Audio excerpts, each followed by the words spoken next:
Et donc, je vais commencer avec cet exposé que j'ai appelé Rankito Ergo Sum. Donc, je rank, donc je suis. Et dans cet exposé, moi, je vais vous expliquer un petit peu les résultats d'une étude, alors, une partie des résultats, parce que l'étude est très, très volumineuse, d'une étude qu'on a fait très récemment avec tous les outils que maintenant on propose. Avant ça, je vais me présenter quand même rapidement au-delà de ce qu'a dit Pascal, donc Sylvain Perronnet. Après un long passé universitaire, j'ai monté une société qui s'appelle les X-Lab, qui est une toute petite société familiale. On travaille vraiment en famille. Mon frère Guillaume, ma sœur Lucie et Thomas, qui n'est pas de la famille, mais qui est un très proche. On a une activité, Pascal a parlé, mais depuis quelques années, on s'est beaucoup concentré sur des outils. Alors d'abord qu'on faisait pour nous à l'interne, et puis qu'on a décidé de vendre au final.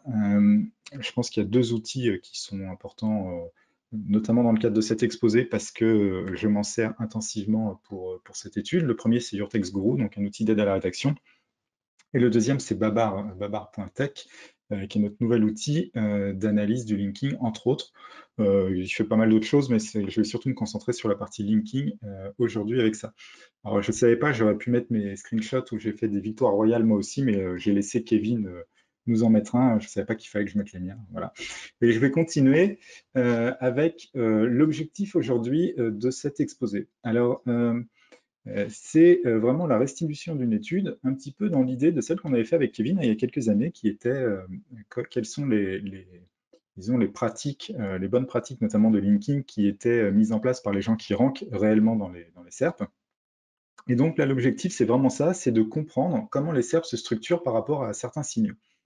Il se trouve que depuis quelques années, on a beaucoup avancé avec nos propres outils et donc maintenant, on a la possibilité de faire des études avec à la fois la sémantique et le netlinking, donc ce qui change un peu tout pour voir les choses, parce qu'on a une problématique qui est toujours la même au niveau du SEO, c'est d'arbitrer entre voilà, la sémantique, le netlinking, tel ou tel signal technique, etc. Et donc plus on a de data, en fait, plus on peut avoir une vision réel de ce que fait, de ce qu'il faut faire pour ranker le plus facilement possible.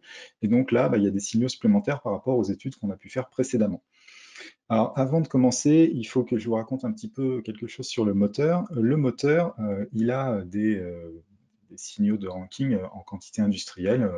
Alors, à la grande époque, Google disait 200, mais on est probablement sur pas loin, probablement d'un millier de signaux.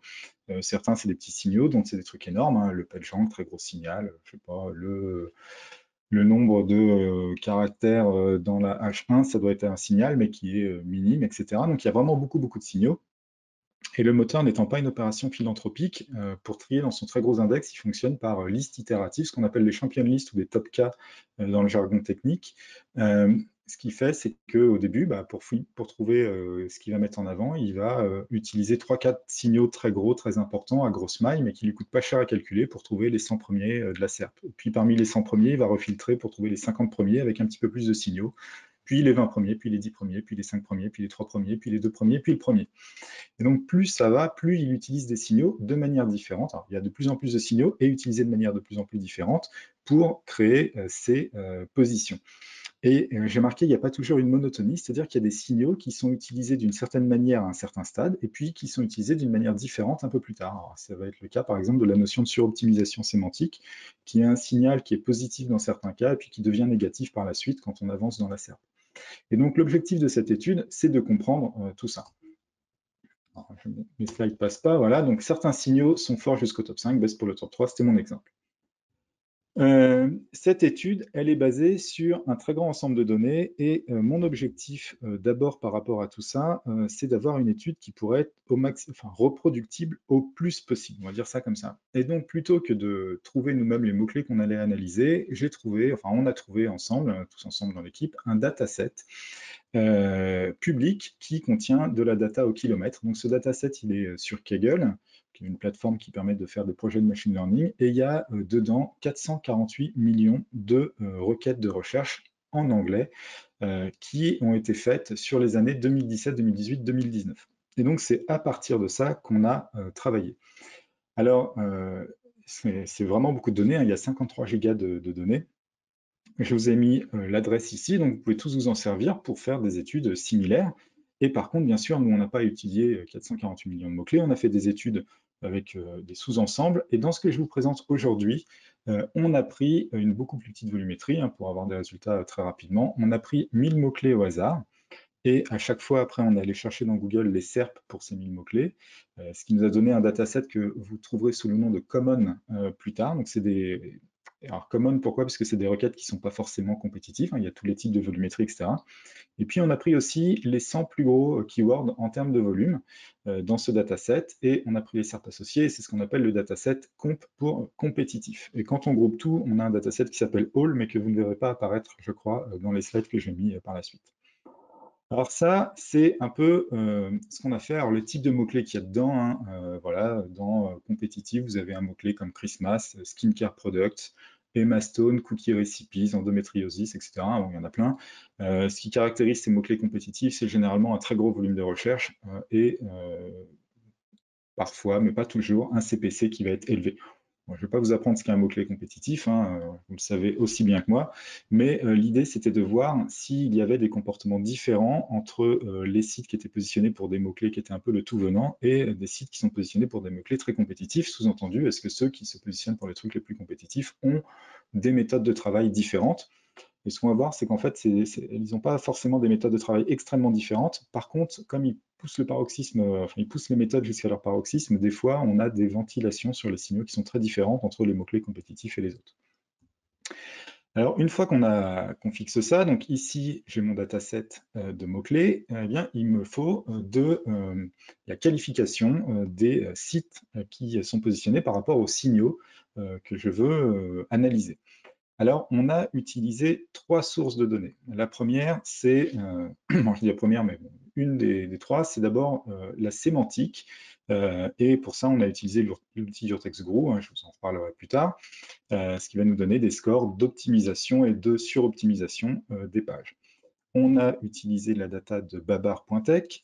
Donc Babar.tech, hein, c'est un outil qui donne de l'information sur le linking avec des métriques agrégées, ce qu'on appelle la valeur d'une page ou d'un host, qui correspond à la popularité. Vous trouvez sous le nom de CF, par exemple, chez des compétiteurs. Vous avez une notion de confiance des pages ou des hosts, et puis vous avez des métriques supplémentaires que personne n'a, comme le PageRank thématique ou une mesure d'autorité spécifique. Et puis ici, j'ai mis un super screenshot, enfin c'est un super visuel venu de Unsplash sur le code. On a pris le code et le modèle BERT qui est proposé par Google sur GitHub pour calculer le score BERT des contenus et des pages, enfin des pages et des requêtes, pour voir s'il y avait une adéquation intentionnelle entre les pages et les requêtes. Avec les mots-clés, les SERP et ces 3 outils, eh bien, on va faire plusieurs types d'analyses. Il y a l'analyse à l'ancienne, on va faire des courbes, des calculs de corrélation, c'est plus visuel, ça permet de comprendre les signaux qui sont importants ou pas.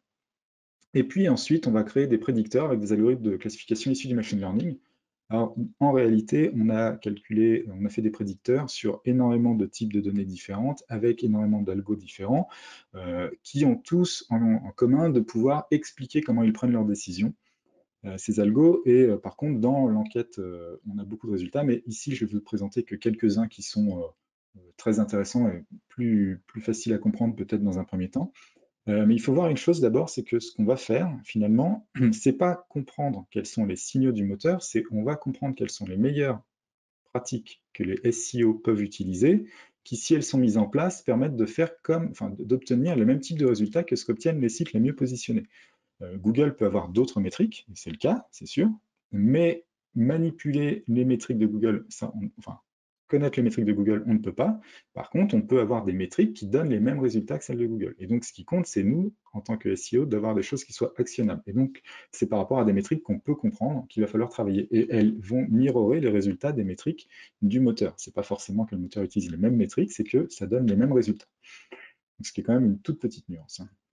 Alors, sur la data qu'on va utiliser, la première source de données, c'est UrtexGuru. Pour ceux qui ne connaissent pas UrtexGuru, c'est un outil d'aide à la rédaction. Vous tapez une requête, ça va chercher les SERP, ça fait toute une sauce, il y a des super algos, et à la fin, ça vous dit, vous devez écrire de telle ou telle manière pour améliorer votre texte pour qu'il se positionne le mieux possible. On analyse les SERP et on a 2 scores dans UrtexGuru. Il y a un score SO-SEO, le score d'optimisation sémantique, et puis il y a le score DSEO, le danger SEO.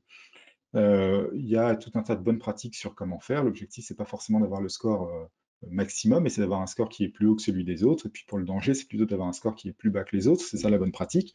Je ne vais pas rentrer dans les détails. En tout cas, retenez qu'il existe deux scores qui permettent de qualifier le niveau d'optimisation syntaxique et sémantique d'un texte.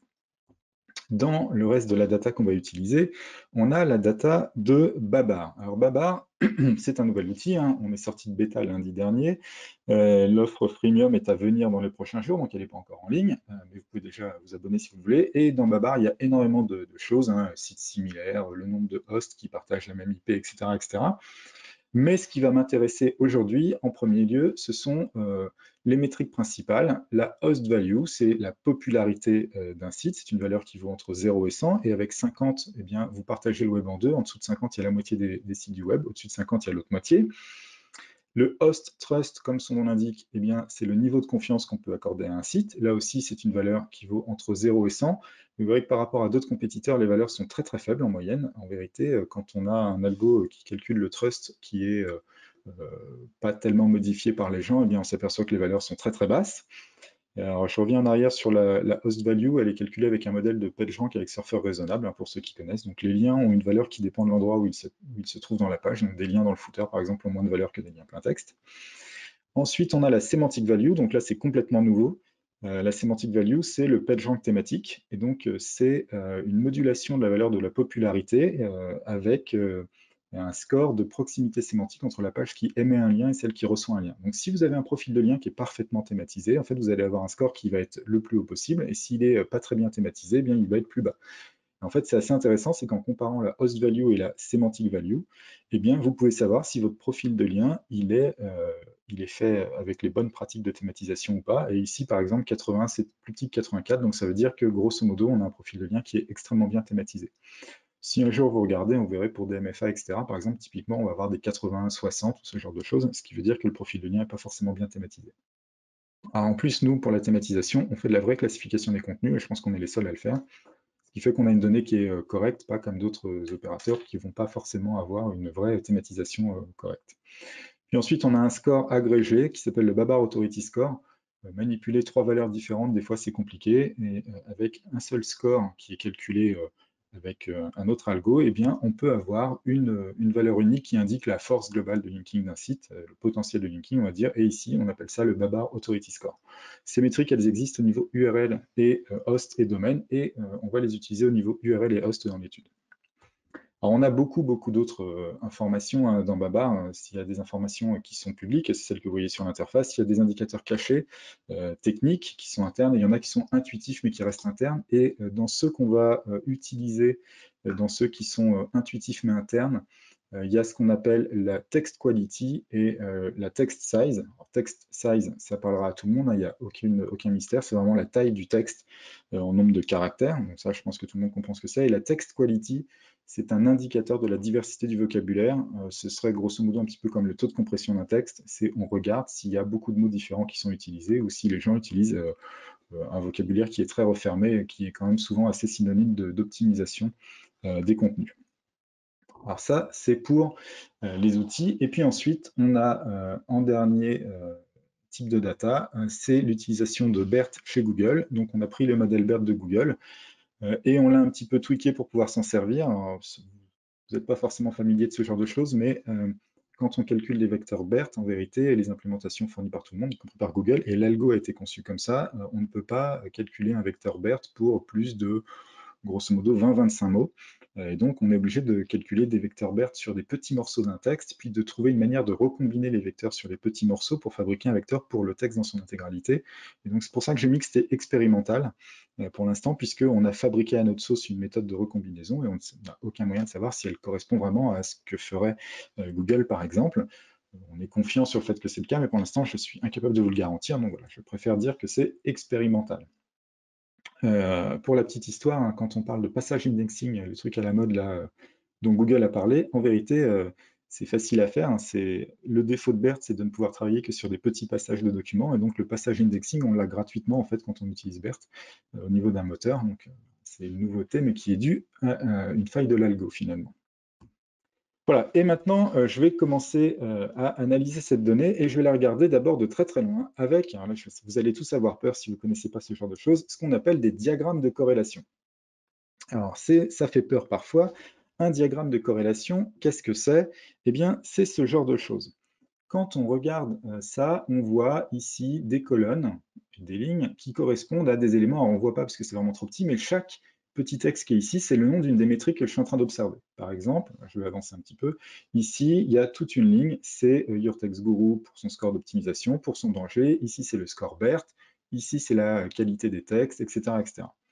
Donc, je reviens en arrière. À chaque case ici correspond finalement un critère qu'on voit sur la colonne et un critère qu'on voit sur la ligne. Alors, je vais prendre ici un truc plus simple. Ici, c'est les scores Your Text Guru. Ici, c'est le score d'optimisation. Ici, c'est le danger. Et au croisement des deux, il y a une qualification de la corrélation entre le score d'optimisation et le danger.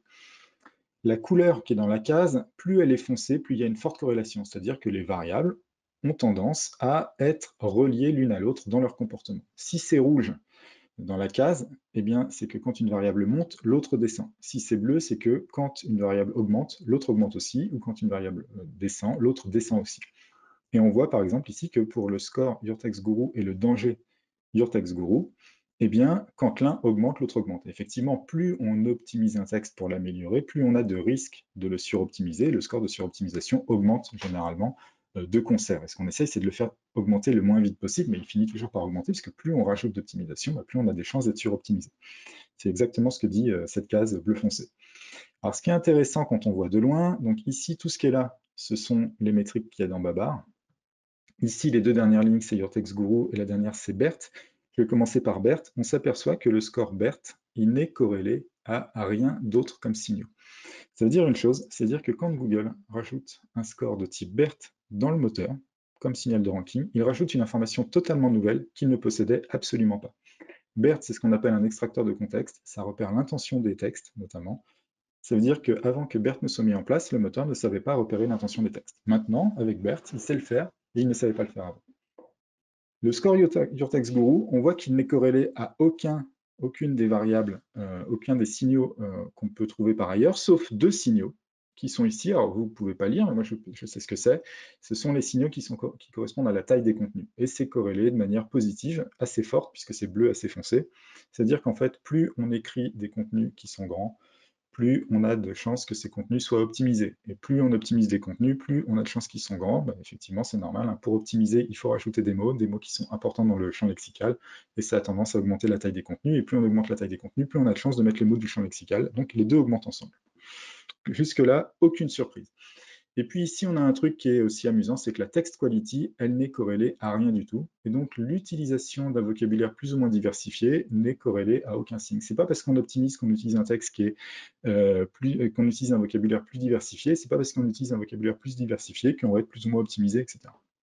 Donc, c'est une métrique qui est aussi indépendante des autres. Si on regarde les autres métriques, tout ce que je viens de dire, je l'ai écrit là. Eh bien, si on regarde les autres métriques, ça dépend. Il y a des métriques de linking qui sont corrélées entre elles, sans aucune surprise. Par exemple, le nombre de domaines référents et le nombre de hosts référents. Le sous-domaine référent, c'est très corrélé. Quelle surprise. Le nombre de backlinks qui pointent vers un domaine ou vers un site, c'est très corrélé, etc., etc. Donc là, on est sur des choses très normales. Donc ça, c'est ce qu'on voit à gros grains, mais ça ne donne pas vraiment d'informations sur comment faire pour améliorer son SEO. Donc on va regarder plus en détail les choses. Et on va regarder la data d'un peu moins loin. Et la première chose qu'on va faire, c'est tracer des courbes. Mais des courbes, par quoi? Eh bien, ce qu'on va vouloir faire, c'est pas être capable de dire pour s'améliorer dans les SERP, il faut faire tac, tac, tac. Ce qu'on va dire, c'est qu'est-ce qui caractérise le fait d'être dans le top 3, dans le top 5, dans le top 10, dans le top 20, dans le top 30, dans le top 40, dans le top 50. Donc j'ai une page, je vais la faire apparaître dans les SERP. Et elle va être par exemple dans le top 50. Qu'est-ce qu'il faut que je fasse pour la monter et la passer dans le top 40? Si elle est dans le top 40, comment je passe dans le top 30? Donc comment je franchis toutes les étapes les unes derrière les autres pour améliorer mon SEO? Et ces courbes que vous voyez là, eh bien, elles vous permettent de voir déjà s'il y a des phénomènes qui apparaissent au niveau de chacun des tops. Donc le plus à droite, c'est le top 50, c'est les moins bonnes positions. Le plus à gauche, c'est le top 3, c'est les meilleures positions. Et donc, c'est assez amusant parce qu'en vérité, ça se lit de la droite vers la gauche, ces courbes, c'est pas forcément astucieusement fait. À gauche, j'ai mon dataset sur les mots-clés compétitifs. À droite, j'ai mon dataset sur les mots-clés communs. En fait, tous les mots-clés voilà, des mots-clés qui peuvent être compétitifs ou pas compétitifs. Enfin, il y a tout, il y a de la longue traîne, il y a des mots-clés courts, il y a absolument tout. Première chose qu'on voit, c'est que les mieux classés sur les mots-clés compétitifs, ils optimisent plus. Donc là, on est sur des scores d'optimisation. Ici, on voit que quand on est dans le top 50, c'est des scores Your-Text Guru, mais ce serait vrai de n'importe quel score d'optimisation sémantique bien mesuré, parce que par contre, il faut un outil qui mesure bien, eh bien, on a des valeurs qui sont autour de 47 pour top 50, top 40, top 30, on est 49, ça augmente un peu, et puis ça finit par augmenter, et il y a un plateau. C'est assez intéressant, et il y a un plateau. Ce qui veut dire que, grosso modo, quand on est en train de travailler des contenus, on commence par améliorer sa sémantique. On améliore sa sémantique, on rentre dans le top 50. On améliore dans le top 40, dans le top 30, dans le top 20, dans le top 10. Puis on arrive dans les 10 premiers et on se dit, faut que j'améliore. Alors j'améliore un dernier coup, j'arrive dans le top 5. Une fois que je suis dans le top 5, l'amélioration du score d'optimisation moyen n'est pas très utile. Ce qui caractérise le troisième et le cinquième, ce qui les différencie l'un de l'autre, ça n'est plus l'optimisation sémantique brutale. Et c'est assez amusant parce que les gens ont tendance à croire le contraire. On verra plus tard ce qu'ils jouent quand on passe du top 5 au top 3, par exemple. Pour le danger SEO, lui, il ne fait qu'augmenter. Plus on avance dans les classements, en fait, plus les gens optimisent les contenus et plus ils vont bourriner sur certains mots-clés, donc plus ils vont faire une augmentation de la suroptimisation. Il n'y a aucune surprise. Ce qui est assez intéressant, c'est qu'on s'aperçoit que le phénomène est grosso modo le même sur les mots-clés normaux. C'est-à-dire que les gens, naturellement, eh bien, ils ont un classement en termes sémantiques qui va dépendre de leur niveau d'optimisation. Et c'est vrai jusqu'au top 5, et puis après, la différence se fait autrement. Donc si, je résume là-dessus, vous travaillez avec vos contenus quand vous n'êtes pas encore dans le top 10, vous les travaillez vraiment pas mal. Puis après, vous allez affiner un petit peu, mais dès que vous dépassez certaines positions, c'est sur d'autres critères qu'il va falloir plus travailler. Alors, ce qui est amusant, c'est de regarder une autre variable qu'on peut calculer à partir de ces scores d'optimisation et de suroptimisation. Si vous multipliez les deux scores, en fait, vous avez une forme de force brute sémantique. Et là, on voit que c'est très clair. Le produit des deux métriques ensemble, c'est très caractéristique du fait de se positionner bien ou pas. Et on voit que quand même, ceux qui sont dans les mots-clés compétitifs, ils optimisent comme font ceux qui ne sont pas dans les mots-clés compétitifs, mais par contre, la différence, c'est qu'ils optimisent beaucoup plus fort, parce que sinon, ils n'arrivent pas à se positionner tout simplement. Donc on est vraiment sur un truc qui là est sans aucune surprise. Ensuite, si on regarde d'autres critères sémantiques, mais qui sont un petit peu différents, et là, vous allez avoir des surprises, la diversité du vocabulaire et la taille des textes. Alors je vais commencer par les trucs les plus compétitifs. Sur la diversité du vocabulaire, il faut savoir que 1, c'est le truc... plus c'est haut, normalement, plus le vocabulaire est diversifié. Donc, par exemple, si vous êtes sur Wikipédia, vous allez être sur du 1,3 typiquement, ou ce genre de choses. La diversité du vocabulaire baisse au fur et à mesure qu'on monte dans les SERP. Un texte naturellement écrit, sans vocation de se positionner, il a un vocabulaire avec une certaine diversité qui est en fait autour de 1. Et plus on va progresser dans le classement, plus on va voir apparaître des textes qui sont plus focus sémantiquement. Et pour être plus focus sémantiquement, eh bien, il faut avoir un vocabulaire moins diversifié. C'est statistique, on ne peut pas faire autrement. Et donc, on va avoir mécaniquement de moins en moins de mots hors thématique qui vont apparaître, et donc on va avoir un focus sémantique de plus en plus fort. Donc les sites les mieux positionnés ont moins de vocabulaire en moyenne que les sites moins bien positionnés. Mais beaucoup plus surprenant, la taille des textes, eh bien, top 50, top 40, top 30, top 20, top 10, top 5, on est à peu près stable avec une légère augmentation en vérité, et ça chute d'un seul coup quand on passe dans le top 3. Les textes les mieux positionnés, ce sont toujours des textes plus courts en moyenne. C'est ça ce que ça dit, c'est statistique. Alors, on peut discuter pendant des heures, je ne suis pas d'accord, etc. La statistique dit que les textes du top 3 sont substantiellement et significativement plus courts. En fait, ça veut dire que la sémantique, on est plus sur une notion de densité d'optimisation que d'optimisation pure et dure. C'est-à-dire qu'à niveau d'optimisation égal, le texte le plus court doit être celui qui va ranker le mieux. Mais attention, à niveau d'optimisation égal. Là, c'est le deuxième enseignement.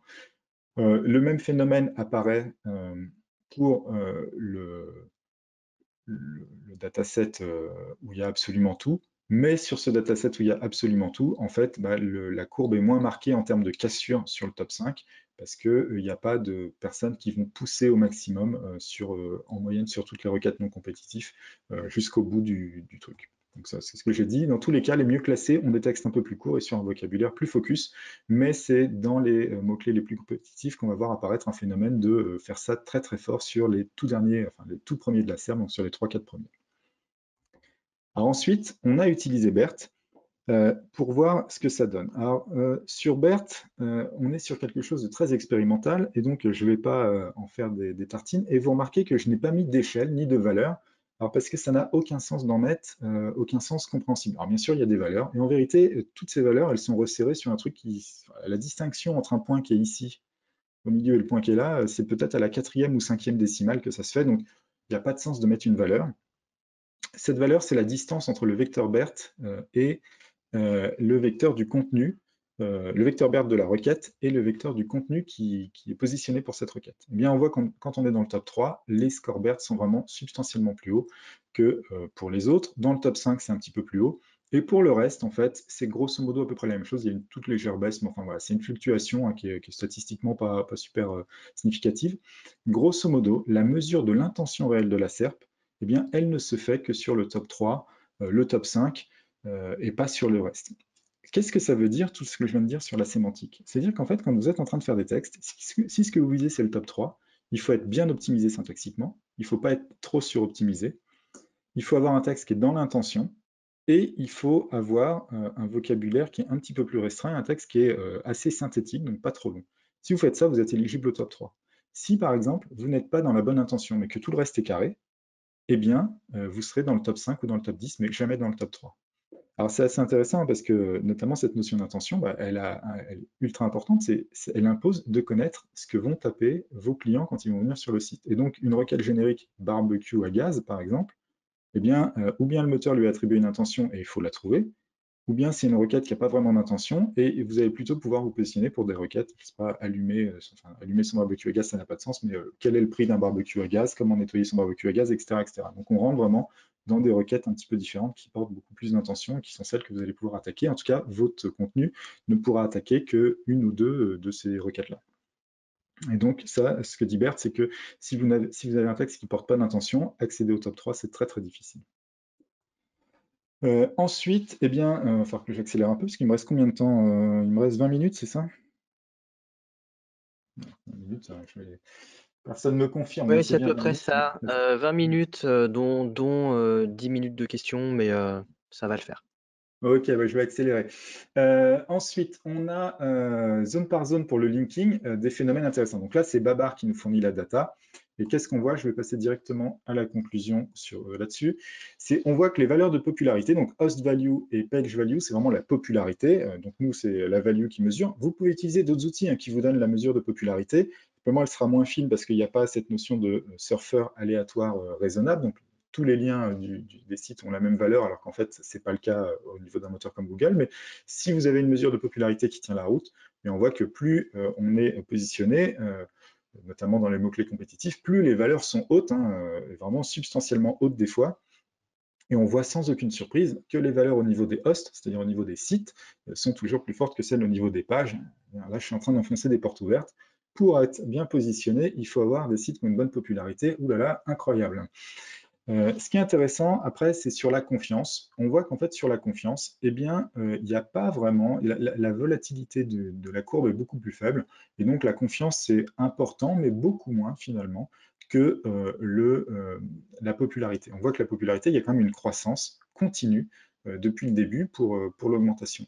Sur le trust, on voit qu'il y a une cassure à certains endroits, et donc le top 10 est plus de confiance que top 20, top 30, top 40, top 50. Mais il n'y a pas un moment donné où, avec une augmentation, vous allez passer d'un seul coup en force à un niveau global. Si vous êtes sur des requêtes peu compétitives, on voit qu'il y a une cassure au niveau du top 20. C'est-à-dire qu'en fait, grosso modo, l'impression que peut donner cette courbe, c'est que on a le linking commence à devenir important, plus important, disons, que la sémantique, notamment à partir du top 20. Donc ça, c'est pour les mesures de valeur et de popularité et de confiance assez standards. Mais ce qui est plus intéressant, c'est les métriques qui sont un peu nouvelles et qui sont celles qui correspondent à vraiment ce que fait Google, notamment le PageRank thématique. Et donc nous, on a ce qu'on appelle la semantic value.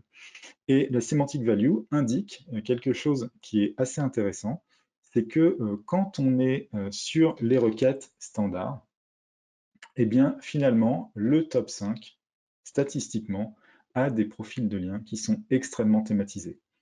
Le top 10 est sur la voie du top 5, mais après, à partir du top 20, les profils de liens sont peu thématisés. Donc, si vous êtes sur des requêtes non compétitives et que vous avez un profil de lien qui n'est pas thématisé, vous aurez plus de mal à rentrer dans le top 10 et vous aurez vraiment beaucoup, beaucoup de mal à rentrer dans le top 5. Alors là, je parle au niveau du site en lui-même, du host. Après, ce qui est assez intéressant, c'est que dans les requêtes génériques, donc qui ne sont pas compétitives, finalement, l'évolution du PageRank sémantique par rapport à l'entrée dans des tops de plus en plus stricts, eh bien, elle est extrêmement smooth, je ne sais pas comment on dit, lisse. Et donc, en vérité, sur des requêtes génériques, ce qui compte, c'est d'avoir un site puissant d'un point de vue sémantique. Mais les pages en elles-mêmes, c'est moins important. Par contre, quand on rentre dans les mots-clés compétitifs, là, on est sur quelque chose qui est plus, il y a vraiment une évolution énorme, c'est-à-dire que dès l'entrée dans le top 20, etc., il faut commencer à être sur des hosts qui sont bien sémantisés en termes de profil de lien, et puis sur les pages, il faut travailler les pages importantes une par une en termes de profil de lien. Donc c'est complètement différent, hein. Pour du générique, la puissance du domaine, enfin du host suffit. Donc ça veut dire qu'en fait, avoir un linking vers la homepage est quasiment suffisant pour avoir des positions qui sont plutôt belles. Alors que sur des mots-clés compétitifs, c'est page à page qu'il faut travailler. Là aussi, je pense que ce n'est pas une surprise, mais c'est ce que dit ces courbes. Et ensuite, après, on peut regarder le ratio de la semantic value par rapport à la popularité standard. Donc la popularité thématique par rapport à la popularité standard.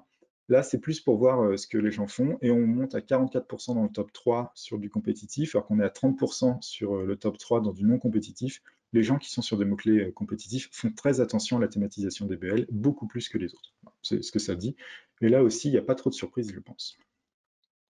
Et enfin, on a notre valeur unique de Babar Authority Score, où là, eh bien, on voit qu'à lui tout seul, il peut caractériser le fait d'entrer dans le top 3 ou dans le top 5, etc., avec une valeur qui monte constamment au fur et à mesure qu'on avance dans les tops, que ce soit pour du compétitif ou que ce soit pour du non compétitif. Et sur du non compétitif, on voit là aussi que la cassure, elle est au niveau du top 10.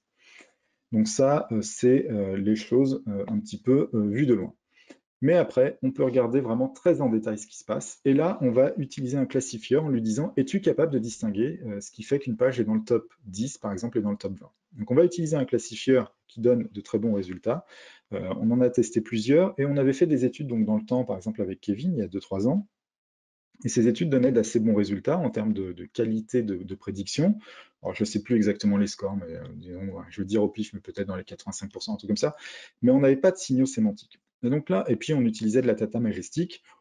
Voilà, je n'ai pas d'avis sur la data majestic plus que ça, en tout cas publiquement, donc je ne vais pas. Mais en tout cas, il n'y avait pas le PageRank sémantique, il n'y avait pas le score sémantique, etc. Donc il manquait de data pour avoir quelque chose de très très fin. Maintenant, on a ce quelque chose de beaucoup plus fin, et donc on a des erreurs, des taux d'erreur de prédiction qui sont vraiment beaucoup beaucoup plus faibles. Grosso modo, on a des 3-4% d'erreurs, ce qui est vraiment très très faible pour prédire par exemple l'entrée top 50, top 40, top 30 jusqu'à top 1. Donc c'est vraiment des taux extrêmement intéressants. Et dans l'exposé, on va s'intéresser à un certain nombre de points, mais ce sera non exhaustif. Je ne vais pas faire tous les top X versus Y. Vous avez vu que déjà j'ai mis 3 plombs à faire les premiers slides, donc juste c'est pas possible. Donc je vais en donner que quelques-uns. Et puis, je ne vais pas passer tous les signaux en revue, parce que sinon, il y aurait 20 ou 30 signaux à passer en revue. Donc, je vais vous parler des signaux qui sont ceux que vous pourrez maîtriser le mieux, parce que, bien sûr, nous, on a utilisé nos outils, parce qu'on a notre source de données, on sait manipuler nos outils. Mais finalement, quand je dis que je parle de la host value, ben je parle de la popularité. Quand je parle du host trust, je parle de la confiance. C'est des informations que vous pouvez avoir autrement que par nos outils. Le PageRank sémantique, bien sûr, on est les seuls à le donner, mais vous pouvez en avoir une intuition en utilisant d'autres indicateurs ailleurs. Donc en fait, vous pouvez, déjà ce qu'il faut, c'est comprendre les process SEO avant d'utiliser l'outil, n'est qu'une manière de mieux travailler, mais ça ne se substitue pas à votre travail. Hein. C'est comme quand on a une visseuse, ça ne vous permet pas de visser alors que vous ne pouviez pas le faire, ça vous permet juste de visser plus vite et mieux. Et donc, on est dans cette démarche d'expliquer indépendamment de l'outil, même si on utilise l'outil pour faire l'explication. Ce qu'on va faire, c'est des choses du type, je vais vous dire, la host value, c'est important pour différencier le top 10 et le top 5. Mais par contre, si vous faites du top 10 versus top 50, au niveau URL, ce n'est pas la host, c'est pas la value qui sera importante, mais c'est la confiance, etc., etc. Donc, je vais vous donner comme ça des bonnes pratiques. Et on va commencer. Alors, c'est sur le dataset compétitif uniquement, parce que c'est là, je pense, où les gens seront le plus intéressés à voir des choses. Le top 50 versus le top 20. Vous avez une page web, elle est dans le top 50, et vous voulez la faire entrer dans le top 20. qu'est-ce qu'il va falloir que vous fassiez au niveau de votre page pour qu'elle s'améliore? Ou au niveau de votre site? Eh bien, les signaux qui vont être les plus importants, eh bien, ce sont les suivants. Et là, ils sont dans l'ordre d'importance. En premier, c'est la popularité brute de votre site. Donc, si vous êtes dans le top 50 et que vous voulez passer dans le top 20, le premier travail que vous devez faire, c'est augmenter la popularité de votre site web. Des liens au kilomètre vers votre site web, vers la homepage, ça fait le job. Deuxième signal, c'est beaucoup plus amusant, la valeur absolue du danger SEO. Donc, c'est un score sémantique, mais on ne vous demande pas d'optimiser la sémantique pour avoir un texte qui soit pertinent. On vous dit attention, il ne faut pas que votre texte soit suroptimisé. Ne faites pas de keyword stuffing. C'est grosso modo, j'exagère en le disant aussi bêtement, mais c'est grosso modo ça. Quand on est dans les positions qui ne sont pas très intéressantes, le moteur ne regarde pas si vous êtes pertinent de manière très fine. Il dit est-ce que c'est quelqu'un qui fait du texte qui est de la merde en barre? Si c'est le cas, c'est dehors, c'est la porte. Sinon, il a le droit d'avancer vers le top 20. La diversité du vocabulaire de la page est utilisée à cet endroit-là. Et là, du top 50 vers le top 20, il faut que cette diversité soit assez haute. C'est-à-dire qu'il faut un vocabulaire quand même suffisant. Ça rejoint cette notion de suroptimisation où il faut faire attention. Ensuite, au niveau de la page, c'est le score agrégé d'autorité qui compte. Et puis après, le rang du score d'optimisation. C'est-à-dire qu'on ne vous demande pas d'avoir un score d'optimisation de fou, mais il faut que par rapport aux gens qui soient autour, vous soyez un petit peu en tête. Et enfin, en dernier seulement, la confiance du domaine. Ça, c'est les métriques qui sont importantes du top 50 vers le top 20. Quelles sont celles qui ne servent à rien quand on est dans le top 50 et qu'on veut passer par le top 20? La diversité des IP par rapport aux backlinks. Donc, est-ce qu'on a 1000 backlinks qui viennent de 1000 adresses IP différentes ou est-ce qu'on a 1000 backlinks qui viennent d'une seule adresse IP? À ce stade-là, ça ne fait aucune importance. Ce qui compte, ça va plus être le nombre de backlinks que de sa diversité. Le ratio d'encre vers le site par rapport au domaine référent. Donc, cette fameuse métrique, et j'ai vu que tout à l'heure, Laurent Bourrelli chambrait un petit peu Kevin là-dessus sur Twitter. Vous savez qu'avec le pingouin, il y a des choses qui sont plus ou moins importantes en termes de ratio d'encre. Tant qu'on n'est pas dans le top 20, ça ne sert à rien. Alors là, ça confirme l'étude qu'on avait fait de la data SEO Observer que nous avait passé Kevin il y a assez longtemps maintenant. On disait qu'il fallait être dans le top 20 pour commencer à avoir l'effet du pingouin, et c'est vrai, hein, là c'est reconfirmé encore une fois par cette étude. Ensuite, la semantic value de la page, donc le profil de lien est-il thématisé ou pas, mais en vérité, ce n'est pas très important tant que vous n'êtes pas dans le top 20. Et la taille des contenus n'a aucune importance tant que vous n'êtes pas dans le top 20. Tout ce discours sur les études, sur est-ce que la taille du contenu, qu'est-ce qui rentre le mieux, etc., tant que vous n'êtes pas dans le top 20, vous pouvez faire n'importe quoi sur la taille des contenus, ça n'a aucune importance. Après, il faudra travailler la taille des contenus, mais tant que vous n'êtes pas dans le top 20, ça ne sert à rien. Après, il vaut mieux, la bonne pratique, c'est même de faire directement le meilleur contenu, hein. Mais en tout cas, c'est pas ça qui vous fera augmenter. C'est-à-dire que si vous êtes 40e de la SERP, en augmentant la taille de votre contenu, vous ne passerez pas 19e. Voilà, c'est ça qu'on est en train de dire. Hop, ça ne marche pas, je clique.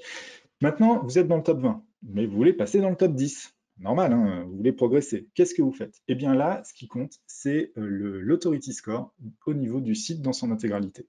Donc, ce n'est pas telle ou telle métrique spécifiquement, c'est globalement, est-ce que le host est puissant? Tout à l'heure, c'était est-ce qu'il était populaire, mais le trust et tout, c'était moins important. Maintenant, c'est est-ce qu'il est globalement puissant? Est-ce que le vocabulaire a une certaine diversité? Et puis ensuite, quelle est la popularité non plus du site, mais de la page au sein du site. Donc là, on commence à avoir une métrique au niveau de la page particulièrement. Pourquoi? Parce qu'en fait, quand on était dans le top 50, il y avait plein de pages sur des sites de valeurs très très différentes. Et donc, rentraient dans le top 20 ceux qui étaient sur des sites puissants. Mais une fois qu'on est sur des pages qui sont toutes dans des sites puissants, eh bien, qu'est-ce qui va les différencier? C'est la puissance de la page en elle-même et plus du site. Une fois qu'on a une page qui est populaire, on va regarder le niveau de confiance du site. Parce qu'on a des sites qui sont tous populaires, mais on va prendre parmi ceux qui sont populaires, ceux qui sont le plus de confiance.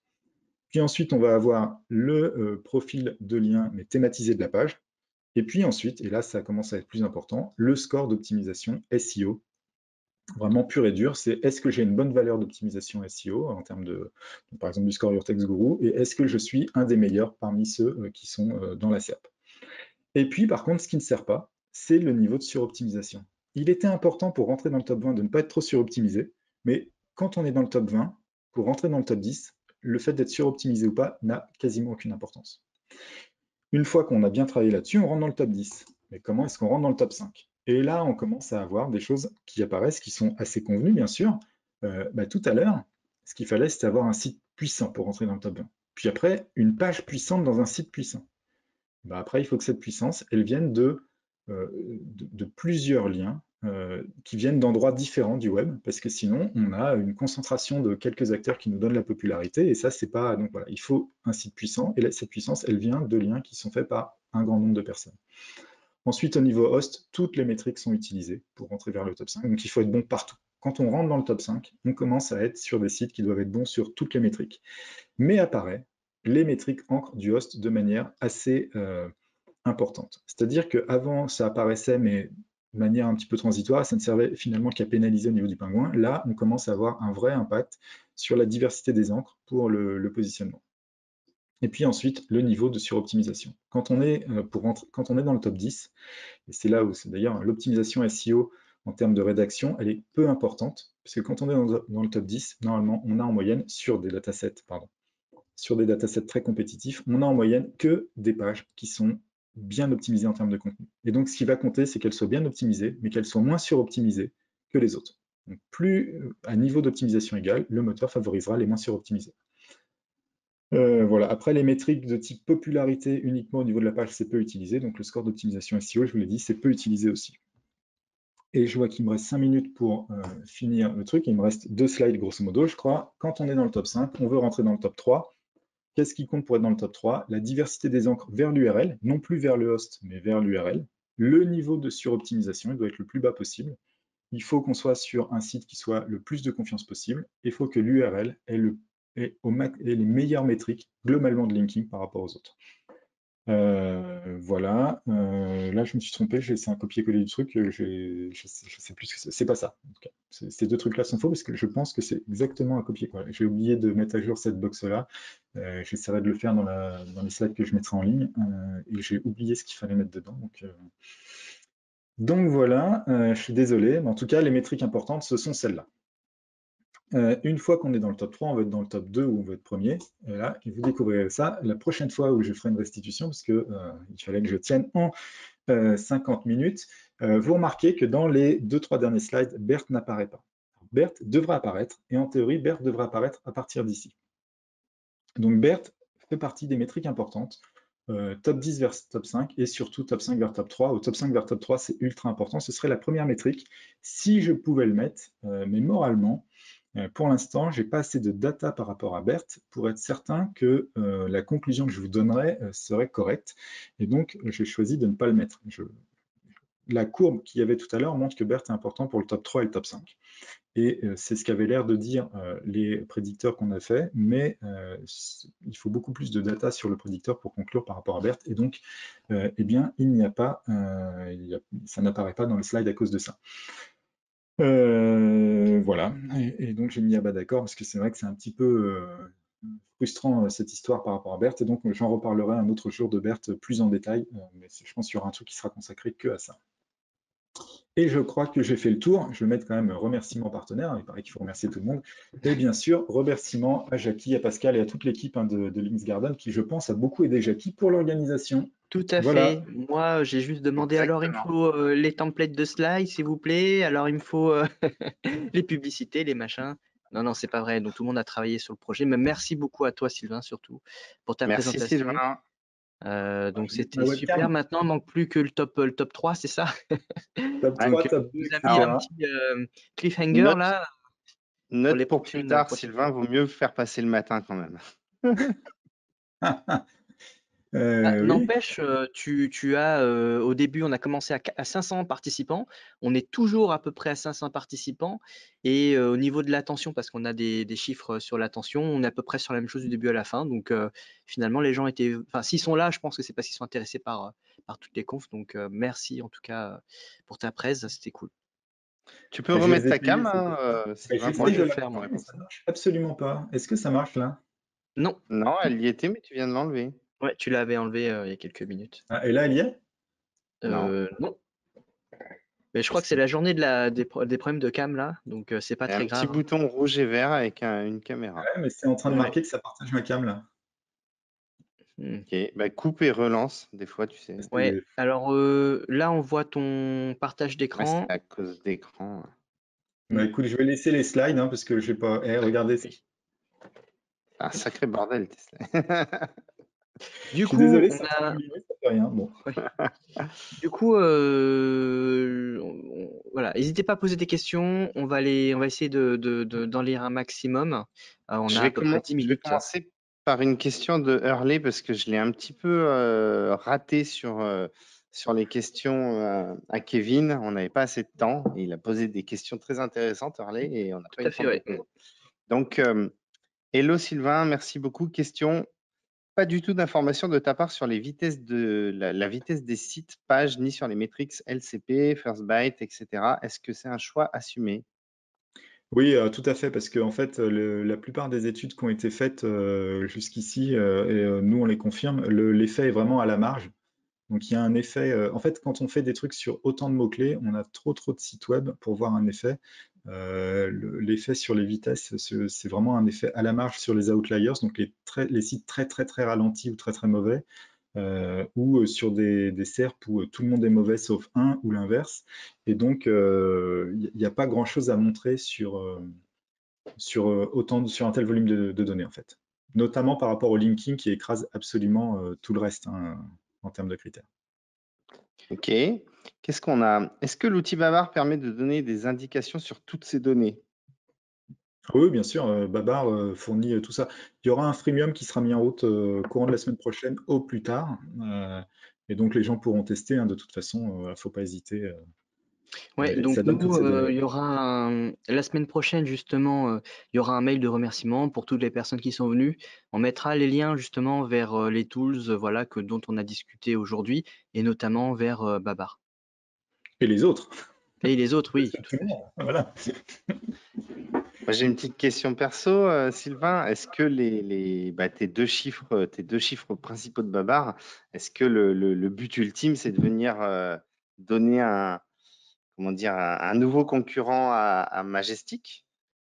Oui, alors, et puis surtout aux autres, parce que Majestic, c'est quand même de l'écosystème linking, c'est quand même le site le moins utilisé de tous, hein. En France, on l'utilise beaucoup, mais ailleurs dans le monde, pas trop. Mm. Oui, oui, bah, je pense que c'est. Enfin, nous, on a actuellement un index de 255 milliards de pages. Donc, je pense qu'on est déjà un bon compétiteur. Nos métriques, je pense, sont. Je ne devrais pas dire ça, mais c'est l'outil que j'ai fait, donc je pense que les métriques sont de meilleure qualité que celles de toute la compétition, hein. Donc, voilà, je pense que oui, c'est un concurrent direct, ouais. Ok. Pourrais-tu nous Très bonne question, expliquer Pascal. Pourrais-tu nous expliquer comment déterminer le score de confiance d'un site? Expliquez ça. Oui, tout à bah, en fait, le score de confiance, comment il est fait? La plupart des gens utilisent un algo qui est une variante de celui d'Yahoo de l'époque, hein, le TrustRank, avec des sites qui sont sources de trust et ils sont transmis dans un mode très proche du PageRank aux sites vers lesquels ils font un lien. Alors après, il y a des petites subtilités de comment on cumule les trusts, comment on les enlève. Grosso modo, je pense qu'il n'y a que deux opérateurs hein, qui font du calcul de trust et de la restitution, donc Majestic et nous. Euh, je pense qu'il est assez, enfin, c'est une connaissance assez connue que c'est pas très compliqué à manipuler, au moins chez un des deux outils. Et voilà, mais je pense qu'on est les deux seuls outils à faire ça. Quand on n'a pas d'outils pour voir le niveau de confiance, le seul moyen de faire, c'est de remonter les liens à distance 1, 2, 3 pour voir s'il s'y trouve des très gros sites qui sont naturellement de confiance. Donc Ah ouais, sans outils, c'est vraiment dur à faire. ça fait en trois coups, tu peux limite lier le monde entier, quoi. C'est 6 coups en moyenne, 6 à 7 coups. Ah, c'est énorme. Voilà. Alors du coup, là, j'en ai une qui est bien casse-tête, la question, c'est quoi? Un célèbre podcasteur à chapeau disait que Google propose ce dont il dispose dans les SERP et qu'il faut être capable de comprendre ce qu'il veut pour lui proposer. Dans certaines SERP, pas partout. Du coup, qu'en est-il du besoin de coller à l'intention du top 3 pour les comp? Comp, c'est quoi? Compétiteur? Je sais pas. Compétitif. Ouais. Compétitif. Bah, en fait, ce que montre ce slide-là, attendez, hop, celui Ah, qui est attends, sur. elle n'est pas finie parce qu'il y a trois questions en une, comme ça on se fait tout. Si on propose une intention différente mais préférée par Google, point d'interrogation, ça veut dire faire un peu de prédiction. Qu'en penses-tu? Oui, oui, alors tout à fait. Alors, en fait, là, quand on fait là, les scores que j'ai calculés pour BERT, je calcule le score BERT de la requête, et le score BERT de la requête, il n'est pas calculé à partir de la SERP. Il est calculé à partir du modèle de la langue de Google qu'il fournit sa part. Donc le score BERT de la requête, c'est l'intention qu'attend le moteur avec son modèle. Et puis après, il y a le score BERT de la page qui est dans la SERP, et ce qu'on calcule, c'est la distance entre les deux. Donc là, ce que ça dit, c'est qu'en fait, il faut, pour être dans le top 3, impérativement coller à l'intention de Google. Dès qu'il y a une intention qui est très claire, par exemple sur une requête qui est une PAA, si on ne colle pas à l'intention, on sera peut-être dans le top 10, peut-être dans le top 5, mais jamais dans le top 3. Ok, c'est très intéressant ça. D'ailleurs, Alors, il y a une routine de ranking qui est, dès qu'on est sur des sites puissants, hein, au lieu de faire, alors après c'est sur de la très longue traîne, mais on prend 3 PAA, on fait un texte sur les 3 PAA, puis on fait un autre texte sur les 3 PAA, puis un autre texte sur les 3 PAA, et ça fait des trucs qui peuvent se positionner beaucoup plus facilement. super, ça c'est bien, ça, comme info. Je le Ça, c'est note. des bonnes tips. Des Ouais. bons tips. Voilà. Moi, en moyenne, je mets 4 ou 5 PAA par texte, si vous voulez tout savoir. Ah ouais, qui répondent de manière différente à la même question. Je prends celle que fournit Google sur je tape ma requête principale, par exemple barbecue. Mhm. Il va y avoir 4 ou 5 PA qui sont proposés. Je les mets toutes dans un même texte. Chaque D'accord. paragraphe répond à une PA. Hmm. Mhm. Malinx. Eh oui. Quid des sites Your Life, Your Money? A-t-on les mêmes trends? Ah, là, c'est thématique par thématique, quoi. Ouais, alors pour l'instant aucune idée. C'est des études qu'on fera, mais plus tard, puisque alors nous on classifie les requêtes et tout, donc on peut le faire, mais chaque chose en son temps, parce que voilà, ça intéressera pas forcément tout le monde. Nous on va faire des restitutions après thématiques. Je ne sais pas quelles seront les premières thématiques qu'on fera, mais les premières thématiques seront les plus courues. Donc, il y aura probablement banque, assurance, Your Money, Your Life, gambling, etc., quoi. Hmm. Alors là, on a une question plus pour le master de Your Text Go. Je vais lancer une refonte d'un site web sur un marché concurrentiel. Dois-je préparer des contenus hyper optimisés dès la mise en ligne ou faire un contenu basique que j'optimiserai au fur et à mesure au niveau sémantique? Alors ça, c'est une question qui est plus une question d'horizon de travail. Mettre tout de suite des très bons contenus, alors bien sûr, c'est bien, mais la question, c'est est-ce qu'on sait vraiment quels sont les contenus qu'on veut mettre tout de suite en termes d'intention, etc. Est-ce que les SERPs vont pas évoluer à la mise en ligne? Enfin bon. Donc il y a une question là-dessus, et ça coûte beaucoup plus cher tout de suite. Donc c'est mieux, mais il y a plus de risques de devoir revoir sa copie ensuite. Améliorer au fur et à mesure, c'est une approche qui est souvent plus raisonnable parce que ça coûte moins cher. On s'arrête quand on est suffisamment amélioré, donc on n'a pas besoin de faire trop. Le problème quand on fait ça, c'est que chaque modification substantielle introduit le transition rank, et donc on peut décroître dans les classements pendant plusieurs jours avant de remonter à une place qui est meilleure. Les modifications les plus warriors peuvent mettre jusqu'à 2 à 3 mois pour revenir en termes de position. C'est ce qui est dit dans le brevet sur le transition rank chez Google. Donc, ça se discute par rapport à l'horizon de temps et à la taille des modifs qu'on va faire. Si on fait des micro-modifs, de modifier une ligne ou deux, moi je suis plutôt pour faire de la modif, donc faire un assez bon texte au début et puis après le micro-modifier. Si on est sur des trucs très concurrentiels, faire des très bons textes tout de suite, c'est mieux. Et puis en plus, comme quand on est sur du très concurrentiel, de toute façon, on va mettre beaucoup d'argent pour chaque page. Donc, c'est pas très Hmm. grave de mettre 10 ou 20 balles de plus pour avoir un texte qui est d'excellente qualité. Alors, on a plusieurs questions sur le top 3, du coup, à la suite. On va les combiner en une. Ce que tu nous dis, c'est que Google s'attend à avoir des textes optimisés dans le top 3 malgré tout le brouhaha autour de l'IA. Il y a celle-ci. Je vais prendre aussi, doit-on directement bosser pour arriver dans le top 3 ou plutôt palier par palier? Et il y en a un troisième qui dit, en gros, il faut réduire ses contenus pour arriver dans le top 3.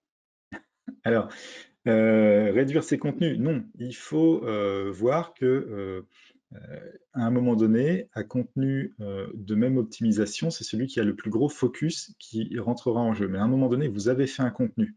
Si vous enlevez simplement une partie du contenu, vous ne modifiez pas son niveau de sa densité d'optimisation. Vous faites un contenu qui est moins optimisé soudainement. Donc ce qu'il faut, si vous aviez un contenu, c'est réoptimiser en partie, et en fait, ça augmentera la densité, et donc vous ferez partie de ceux qui sont un peu plus longs, mais qui ont une densité d'information suffisante pour passer la barre. Donc ça, c'est le premier truc. Par contre, si on part de zéro, il vaut mieux faire un contenu plus synthétique, plus dense, en fait. C'est ça que je suis en train de dire. Après, il y avait deux autres questions. Est-ce qu'il vaut mieux travailler pour être dans le top 3 tout de suite? Oui, bien sûr. Mais la question, c'est à un moment donné, on travaille pour être dans le top 3, on arrive à un endroit. Si on arrive dans le top 3, c'est royal, on fait rien de plus. Enfin, si on visait que le top 3. Mais si on arrive 10e, il faut savoir comment aviser. J'ai travaillé pour le top 3, j'arrive 10e, qu'est-ce que je fais en plus, quoi? Parce qu'à un moment donné, on ne mesure pas particulièrement. Enfin, voilà, on peut ne pas tout à fait. Il y a d'autres critères qui rentrent en jeu, les compétiteurs peuvent agir aussi. Donc, on vise le top 3, on n'y arrive pas forcément. Sinon, c'est facile. Ouais, après, la réalité, c'est que tu fais un texte, tu es nulle part, tu arrives direct dans le top 3, c'est que déjà ton site, il a un trust de malade, quoi. Ah, bah, bien Donc, en sûr. réalité, tu vas travailler automatiquement palier par palier. Mais limite, le moteur va le faire pour toi. Bien sûr, tout à fait. Et il y avait la première question, je l'ai oubliée. L'IA, Je l'ai je crois. effacé. Ah oui, l'IA. Oui, oui, bah la flûte de l'IA, c'est ça, hein, le truc, comme ça qu'on dit. Euh, non, bah, l'IA, en fait, ça coûte très très cher. On voit les effets de bord. Aujourd'hui, il y a des variations dans les rankings en permanence. L'indexation qui pète une fois sur deux, Google peut dire ce qu'ils veulent, mais c'est parce que leurs algos ont une charge trop forte par rapport à ce qui devrait être fait, et donc ils pètent un câble. Aujourd'hui, l'IA est à un stade balbutiant à ce niveau d'industrialisation. Ça ne sert les algos les plus fins d'IA que pour vraiment les pages les plus importantes sur des mots-clés compétitifs qui sont éligibles à des tops genre 2, 3, 4. Quoi. Donc, si on a un petit site genre MFA, etc., alors, ou bien on est en train de faire de la génération de contenu avec de l'IA, mais là on parle d'autre chose, mais si on vise à feinter les algos d'IA de Google, pour l'instant, on a d'autres choses mieux que ça à faire. Hein. Et on faut arrêter. Enfin, à un moment donné, les nouveautés c'est bien, mais le SEO, il y a des primitives, des bases bien connues, et c'est les premières à travailler. On travaille pour l'algo BERT ou autre que quand on est déjà très très bien positionné. Il ne faut pas oublier un truc, hein, l'aveu même de Google, hein, BERT, c'est pour les top requêtes qu'ils n'arrivaient pas à bien régler en termes de résultats. Avant BERT, ils avaient 90% de qualité perçue chez Google. Et avant le PageRank thématique, ils avaient 80%, etc. Donc en fait, à chaque fois, c'est à la marge pour des trucs de plus en plus compliqués. Mais il faut d'abord travailler les bases. Et on a Yannick qui nous demande, est-ce que le constat sur la diversité n'est pas contradictoire Alors, ce avec le sera la dernière question parce que je vois qu'il est 16 Ça heures. sera la dernière. Alors, mais repose-la parce que j'ai eu que le début de la question. Est-ce que le constat sur la diversité n'est pas contradictoire avec le concept EAT? Hit. Je pense pas. C'est Yannick. C'est quel Yannick qui pose la question? Alors attends, j'ai la zone qui est trop courte. Bouvard? Ok, mais je vais lui répondre directement parce que ça va prendre des plombes, mais je vais pas en parler s'il veut. Et, parce que sinon, je vais mettre tout le monde en retard. Je savais que celle-là, elle était. Bon, en tout cas, merci beaucoup, Sylvain.